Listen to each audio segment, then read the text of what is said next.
We're talking about the Kansas City Chiefs. What you need to know today. 3 days left until our hiatus. Travis Kelce appearing on Sirius XM NFL radio, evaluating how things went down last year for the Super Bowl 54 champs. Here he is. Well, I mean, I took a note from the Bulls when they were winning their championships and had their run. It don't mean a thing if you ain't got the ring, baby. And honestly, all those accolades, all that stuff, it might be cool when I'm sitting down on a couch watching the young guys try and chase the record, but right now, none of that really meant anything. And last year was a failure to me, to be honest. That's just what I have in my heart. This is the type of player I am, man. If we're not going out there winning Super Bowls, man, the season isn't a success. Hey, and that's a fair assessment when you consider the team that he's currently part of. He was there for a while before Patrick Mahomes. Once Patrick Mahomes arrives, everything changes. You're a Super Bowl contender every year, and if you don't win it, you are going to be upset. They were the better team. They were favored to win, but they were too banged up. They didn't react on the fly to the fact that they didn't have their top two tackles. They did a poor job of protecting Patrick Mahomes. Yeah. And they came up against Tom Brady, a guy who had been there 9 times before. There's value in that. And so the Chiefs have that hunger, that fire rekindled. There you go. So many people are thinking the Bucs are going to repeat. I mean, who knows? Maybe we'll see back-to-back conference champions, and it'll be like Bills-Cowboys. That's the last time, isn't it? We saw the same teams get together in the Super Bowl in consecutive years. I feel like I'm missing one, but I don't think I am. No, I think that's it. I think Bills-Cowboys is the last time we've had a repeat Super Bowl matchup for sure. Isn't that the only time that's ever happened? That's got to be the only time that's ever happened. I think. Again, I feel like I'm missing one. No, I think you're right. I'm pretty sure. Yeah, there's no. I mean, not back to back like that. You're right. That's the only one. It definitely is, and it's. They were Steelers Cowboys have got together 3 times, but.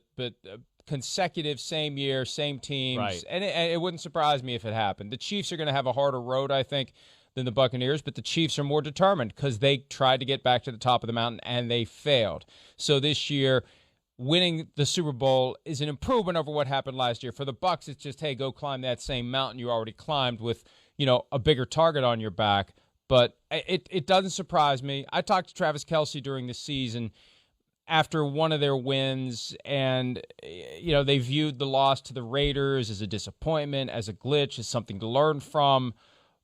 And Kelce's attitude was, we don't plan on losing another game anytime soon. And the only game they lost other than the Super Bowl was a game that they didn't care about, Week 17 against the Chargers. Yeah, no, I mean, they have an incredible belief in themselves and a showmanship and just a competitive desire that makes them great. I mean, I think that's what's kind of unique about them. We've heard them, what is it, Chris Jones, we're going to win 6 Super Bowls. They have never shied away from, like, putting pressure on themselves or telling us their expectations. That's kind of what's cool about the Kansas City Chiefs. It's kind of, hey, we're here, we're awesome, we expect to win every game, and for the most part, they do. Yeah, they fell into a buzzsaw, and you explained it right about the Super Bowl. Bad, beat-up football team, bad game plan where they thought it was going to work the same way it did the first time around. That didn't work. So I would expect to see a motivated Kansas City Chiefs football team this year. They're going to be disappointed by the Super Bowl, but here's the big question. There's twofold to me here. There's one, like we've talked about maybe a few weeks ago when we said, are they going to be, maybe exhausted from being the marked man? You could have the Super Bowl hangover loss, that aspect of it. These long seasons they've had, it's an AFC championship game and 2 Super Bowls in a row. That's the thing where you look at negative. But the positive, Mike, to me at least here, to where you go, why I think they can answer the bell and get back to the big game or at least close to it, they had some turnover on the team. There's going to be some new guys there that are going to be hungry to be like, wait, I want to win here in Kansas City. That offensive line, what they did there, Jerron Reed. So there's going to be some new juice in the locker room that hasn't quite, had the benefit of being on this team and all the greatness about it. And I do think that could help them at least a little bit, motivate the locker room, and those guys, their excitement will rub off on the rest of the team because they're like, yeah, man, this is good. Yeah, you guys are excited. You should be. We're awesome. That could be a positive for them when all's said and done. No, I think you're absolutely right. Yeah. I've said time and again that one way to avoid complacency is to bring in guys who have 0 rings. And for them, hey, this is great. I'm with a team that is a contender. This is a hell of an opportunity for me, and I want to get my championship, and I want to be part of something special, and I want to play with Patrick Mahomes and everything that goes along with it. You knock off some of that rust that can develop when it's the same roster over and over again. You mentioned Travis Kelce saying last year they want to win 6. Or not Travis Kelce, it was Chris Jones. Right. Tyreek Hill has said something like that. Right. Here's the reality. If they're going to win 6, Chris Jones is going to be gone by the time they get probably to number 4, right? Tyreek Hill is going to be gone. The only guy that's going to get 6 rings is Patrick Mahomes, just like Tom Brady. Tom Brady got the 6 in New England. Nobody else got 6 in New England. That's how it's going to be. It's not going to be winning 6 out of 7 or 6 out of 8. And as I say that, I'm thinking, watch, it's going to happen. but that's just not. We saw last year that's not how it works. Too many things have to line up just right to win a Super Bowl. They're going to be in the conversation every year they have Patrick Mahomes. The question is, how many years can they thread the last needle and make it happen? And one thing about Super Bowl 55 that doesn't get discussed nearly as much as it should, that Britt Reed incident from Thursday night, 100%. That awful accident, right, and all the distraction that causes. Game changer. It's the son of the head coach of the team 72 hours before kickoff.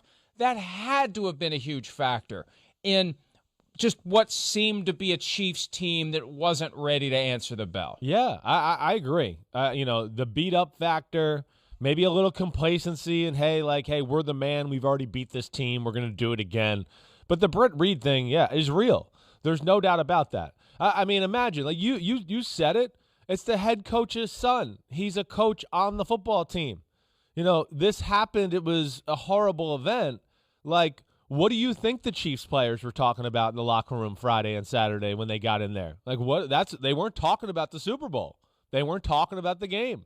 Hey, did you hear what happened to Coach's son? Hey, man, what happened? Did you hear any of the details? Where was he? What happened? I mean, that's distraction, big time. You're right. I mean, you take that into account. Hey, some of those questionable calls by the referees we saw, all of that. I mean, clearly Tampa was the better team that day, but that is a distraction, and they haven't had to deal with too much like that. They usually answer the bell all the time, and this was one of those games for the first time, I think, really in the Mahomes era, where we were on the edge of our seat. We kept thinking it was going to happen. They'll get it close. They'll step on the gas pedal here, and it just didn't happen that day. They couldn't overcome all of it, and I think it's all the circumstances we're talking about. And the other twist to it as well, they didn't get a chance to really process what happened on Thursday night because they were still in Kansas City. They traveled late to Tampa because of the pandemic. So it just was a weird upside-down ending to a weird upside-down season, and you throw all the ingredients together, and it just proves how hard it is. I mean, hell, they almost didn't get there first when they're down 10 points with 7 minutes left. This is not the kind of dominance that we've seen in the past because the teams are too tightly packed together, especially at the top. Right. There isn't one great team. There's 7 great teams, and any of those teams can win the Super Bowl, and it comes down to the bounce of a ball, a bad call or a good call, depending upon your perspective, a fluke gust of wind, whatever it can be. A special player making a special play. Think about it. The effort that is put into everything that happens from the start of the season until the end of the season. The old Bill Parcells, this is why you lift all them weights. Yeah, right. All that work, all that effort, it comes down to some fluke that's completely out of your control. Yeah, no, it comes down to, you get in the biggest game of the year and you lose your starting left tackle and you lose another offensive lineman and your quarterback's playing on, 1 foot and dealing with that issue with the turf toe and all that. He can't play to his best ability. It was rare to see them in that scenario. And, I mean, you're right. That's what's made New England special. We don't have the 80s and 90s dominant team. There wasn't salary cap. There wasn't free agency then. It was like Major League Baseball. You kind of knew the 5 or 6 teams that were going to be the real deal Holyfield and going to be in the mix of the Super Bowl. That's the way it was. It's not that way anymore. That's what makes it, of course, amazing what New England did, but even amazing what we're seeing here right now. Even though it's one Super Bowl, I mean, yeah, it's close.